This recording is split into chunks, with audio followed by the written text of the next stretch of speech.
And God was, you know, very graceful with us, and we are very fortunate to be able to start over. Everybody has their own internal struggles. Everybody needs to go heal their shit. Or you're just gonna keep hurting people and you're gonna keep hurting yourself. And only take advice from people who you would trade places with, people who genuinely love and care about y'all and want to see y'all both win. I did lose myself in that marriage, but thankfully I knew how to get myself back up. Hey you guys, welcome back to another video. If you are new here, I'm Kiera. If you are a return subscriber, welcome to the channel. If y'all haven't subscribed to my channel, make sure y'all go subscribe to my channel. A little bit about me, if y'all are new here, I'm 28 years old.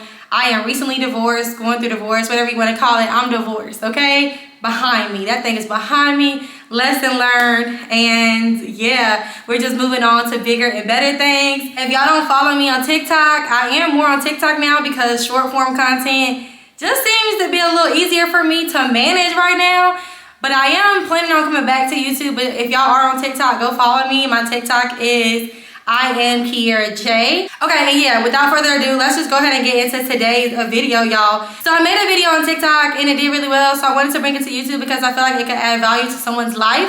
And what I want to do is give some tips on what I've learned by being married in my 20s, my early 20s at that. Basically spending my entire 20s being married, being a wife. Also some relationship advice just from previous relationships that I can carry forth with me and, you know, be better and also find better and not settle. Because what I did in my marriage is I did settle. I knew I was settling very early on. I knew I should have left very early on. I felt convicted of that marriage very early on, like a month after I wanted a divorce, and I was fighting with it and fighting with it. It was almost like I was fighting with myself, but this person just was not it due to various reasons. But one of the main reasons is that this person was not a follower of Christ. Therefore, how do I submit to someone who is not a follower of Christ? Also, when things go wrong, this is a person that turned to the world and not to God. So at that point, how do I submit to someone who does that? And also, how do I grow my faith? And how do I continue to perfect myself as a wife if every time I do it, I'm going to be still faced with the same things on the other side, regardless if I'm better or not? Let's go ahead and get into this video. I need to get some water real quick, and then I'll be right back. And before I get into this video, I do want to say that these are just my personal experiences, not to bash nobody. It's just literally my experience, and I'm sharing them with y'all because that's how we learn through each other's experience. And I don't believe that God gave me these experiences for me to keep them all to myself. I feel like that would be very selfish. The first thing that I learned is that forgiveness does not exclude accountability, right? So I can forgive you, right? But that doesn't mean that you are not still held accountable.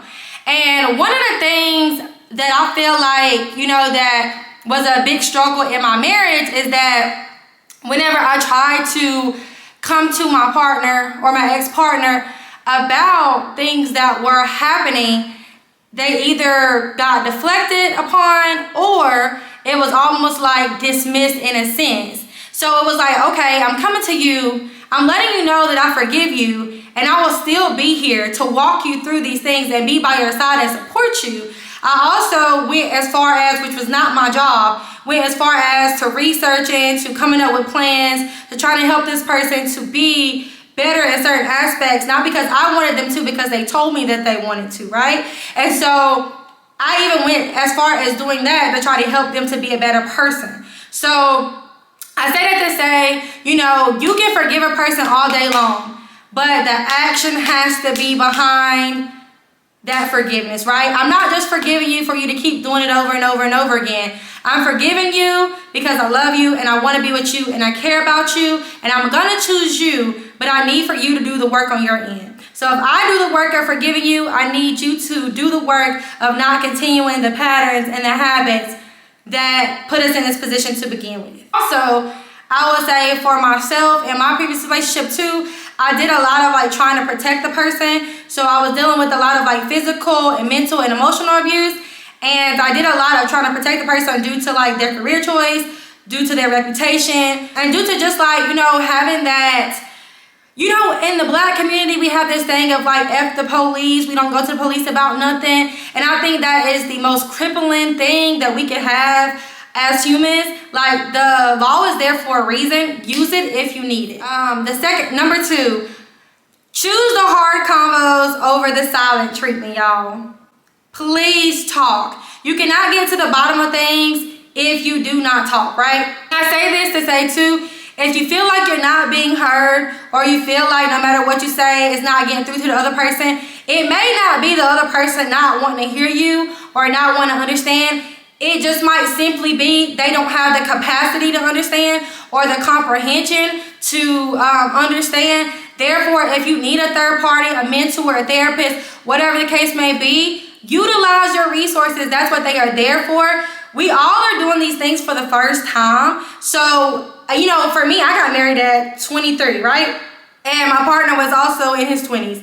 So at that point, this is our first time doing this. You know, we didn't really grow up in a married household with two parents being married. Also, we didn't really have that many examples around us. Therefore, this is our first time doing this. We don't have all the answers. We don't know everything. So also like being open to learn and grow and utilizing those resources. You know, I recommended those things in my marriage. They weren't taken seriously, and the other person didn't really value therapy or value that growth like I did. It's kind of one of those things like keep people out of our business. Don't be that way and you'll be fine. Always have a growth mindset. Also, always have an open mindset.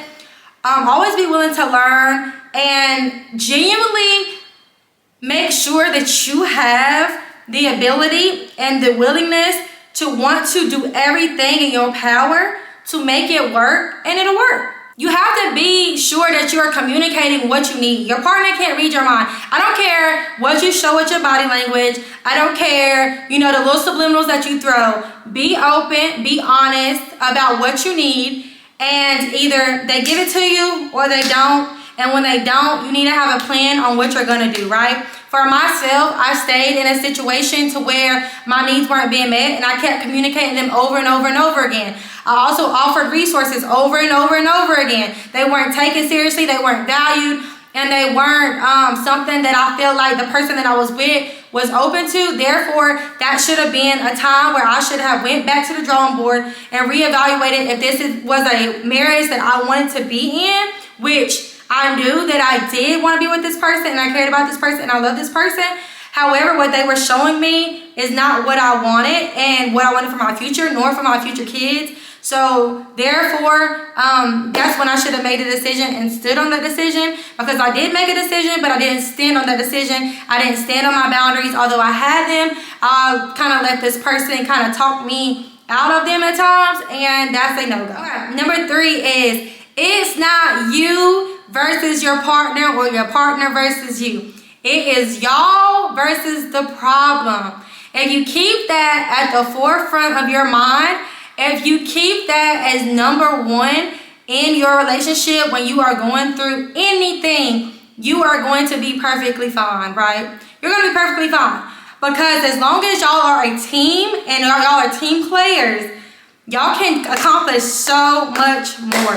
So much more, right? I'll give an example. Like with my ex, I feel like we did accomplish quite a bit, like material wise and just like as far as image goes. But internally, I don't really feel like we accomplished a lot, right? And I say that because I feel like we were never team players. He will even say, and I have recordings on this too, I might insert it in here, I don't know, but he would say like, you know, I'm a tit for tat person. And I'm like, but why are you tit for tat? And it's not a win or lose situation. It's not a one-up situation. Like, don't ever try to one-up your partner. Y'all are right here. Y'all are on even fields, right? Y'all are both on the same team fighting against the opponent. And as long as y'all keep that in your mind in every situation that you're in, you tackle it that way, you're going to be fine. And I say this when it comes to problems. I say this when it comes to responsibilities. I say this when it comes to kids, when it comes to dogs, other pets, when it comes to family, any of those things. Remember, y'all are a team player, especially when you're in public, especially around other people, especially, you know, when there is something that's super important at hand or being discussed or being brought to your attention. Y'all are team players. The moment that one person is over here and one person is over here, it's a no-go. The moment that you run to the world versus or another woman or another man and not to God or not to each other is the moment that it's not going to work. And that brings me to my next point. Run from people who want to change to stay with you, but not for themselves, because the mask will soon fall off, y'all. It's not your job to parent nobody. You are not their therapist, nor are you there to fix them. It's their responsibility to seek help that they need and work through their trauma and want better for themselves, right?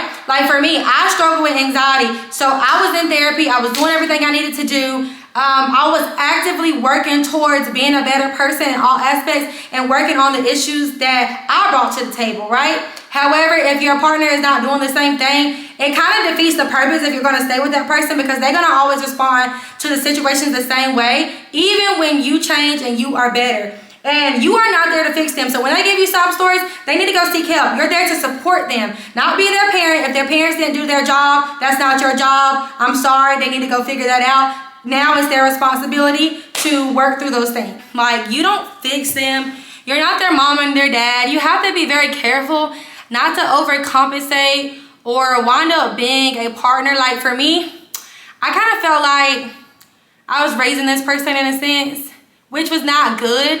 Why was he just using me to get to where he wanted to be? Then he didn't care about me anymore. Like, the moment that he knew I was in a vulnerable state is the moment that he went and tried to do some fuckery, which was crazy. But anyway, next point. Those were my things for me to support him in, but not really my responsibility. And I remember we were at his trooper graduation, and his mother, we were talking to his mother, and you know, he was feeling ways about her. He had been feeling ways about her for years. As long as I've known him, he's talked shit about her to me.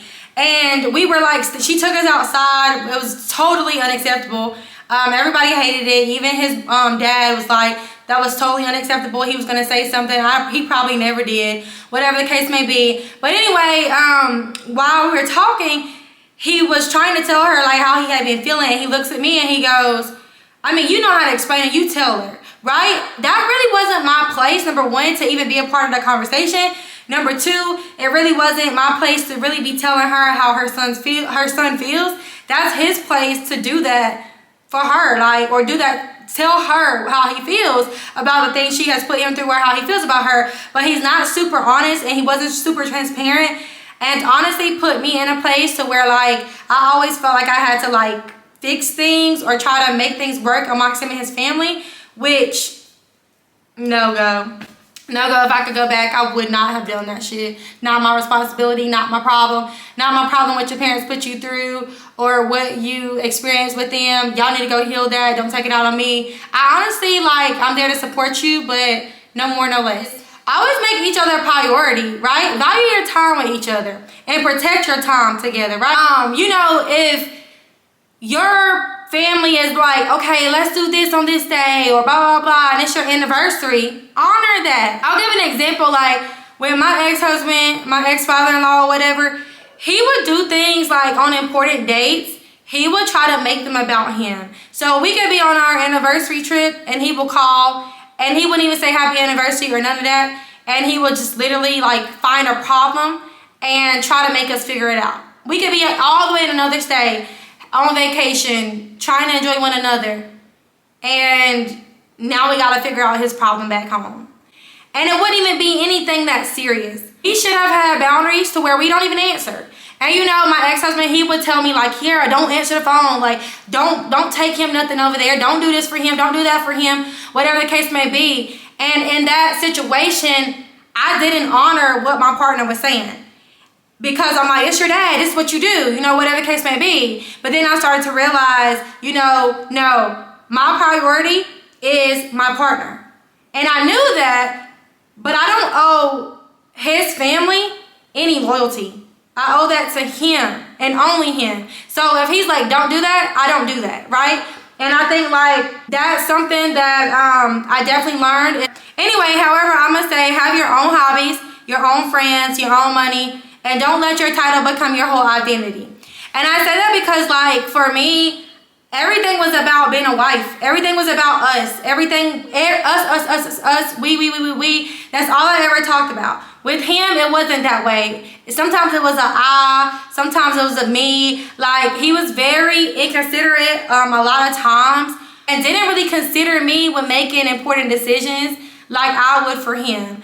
And so moving forward, it's definitely something that I'm learning that I need in a relationship. I definitely think it's a part of a relationship is to definitely make sure that you guys are on the same wavelength and to consult each other when it comes to important things. I don't want to be married to somebody that just thinks they're in it by themselves and they make decisions for our life and without consulting me about it. No, I'm not the ultimate decision maker, but I do deserve to know what, you know, you have for us or what you're planning to do. I deserve to know, and I deserve to be able to express how I feel about the situation. As they have your own hobbies and money and things like that, because outside of that person, you are a person. And although I made my marriage and my life those years all about us, I will say this: I did still have friends. I did still save my own money. I did still have an income. And also I had my own hobbies. Like I like to work out. I like to go do certain things and blah, blah, blah, blah. And although I didn't get to do them as often as I would like traveling and stuff like that, I still did do those things, and I did make it known that those were things that I actually enjoy doing. So when this person was out of my life or when this person was gone a lot, I still have my own hobbies that I was able to like partake in and still live my life and enjoy my life. So always still have your own things going on, because you never know what life could look like, and it's important to not lose yourself. I did lose myself in that marriage, but thankfully I knew how to get myself back up. So the next thing I would say is trust over everything. Trust over everything. Trust your partner, right? Trust was very big to me and still is very big to me. I'm going to trust you until you give me a reason not to. I'm not going to look through your phone. I'm not going to lie. When we were dating, I did do that. I looked through his phone. He looked through my phone. You know, we got pissed off at each other. We got into it about certain things, social media, things like that. But once we got married, I did not look through his phone. I did not question who was calling him, who was texting him, any of those things. I truly believe that you trust the person. And if they are doing anything in the dark, it's going to come out. Ask me how I know. Everything came out to me. And God literally revealed it all to me. So keep your faith in God. Trust your partner regardless of what they do.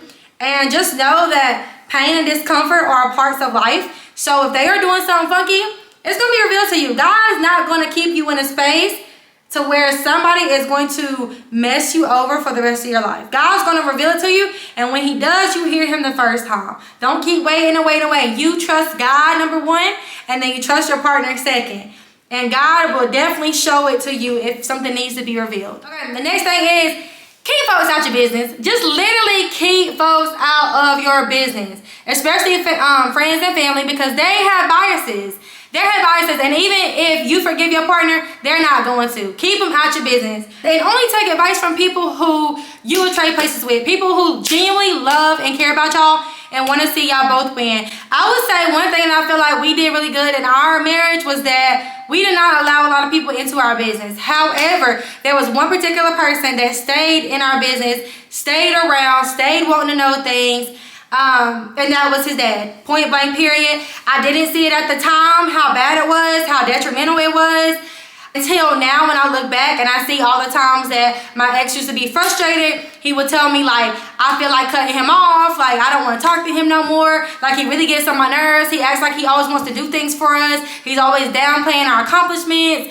I don't like the way he talks to you or he treats you. It would just be things like that. And I'm like, no, I think it's okay, blah, blah, blah. But then when I look back now, no, he was the main instigator in a lot of things. He was the main problem in a lot of things. I think if we were to have gotten away from him and away from, you know, him being around, like my ex wanted us to do, which I was kind of against, because I'm like, he needs you, like he doesn't have anybody, blah, blah, blah. I definitely think we would have been a lot better off. And I must even take us out of it. Like, I just think my ex in general would have been a lot better off being away from that man. I just don't think that he has done the necessary like growth and the necessary work to be able to even guide his son in the right direction. And that's just my personal opinion.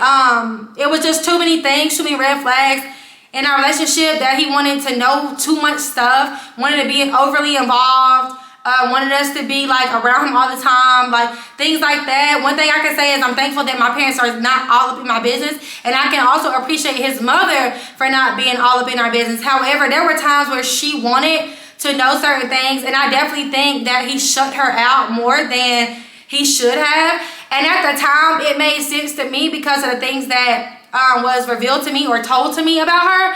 But now when I look back, I think that it was just a matter of his dad triangulating us and trying to turn us against his maternal family. And I just personally think that that wasn't very healthy, and I think that the mom may have had, you know, some good intentions. Like I really think she could have, but we were already kind of like brainwashed to think that she's the evil person here, and that the father is the better catch. But no. Anyway, I said it to say, keep folks out your business, you know, whatever the case may be, until you're done. Like in the end, I involved my family because I knew that I wanted to be done. I knew that it was going to be a struggle. I knew I needed support, and I really wanted to leave. I didn't want to be with that man. The next thing I would say is say sorry when you are wrong, and never go to bed mad or without each other no matter what. No matter what. Like, just don't even do it. Just don't go to bed mad at each other. Don't go to bed after you argue. Just don't do it. Just don't do it. It's okay. It's okay to say sorry. It's okay to make up. Because at the end of the day, always put love first. The next thing I would say is never stop praying with and for one another. Even if your partner is not a believer, like my ex-husband was not a believer. However, I made sure that I prayed over him every single day. There was no ifs, ands, or buts about it. And he listened to me when I said, hey, this is something that I want to start doing. He listened to me. Even if we were away from one another, we would meet up and we would pray every single day. And even when he was away, I prayed and I prayed and I prayed. And I truly believe like that's why we are where we are today, because we did somewhat have God in the midst. God was just not first. Like God wasn't, you know, the main thing in our union.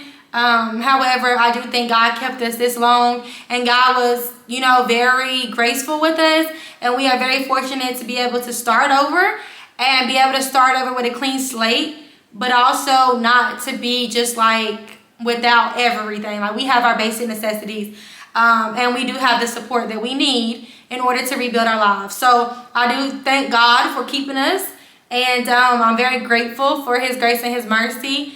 And I would say, you know, always pray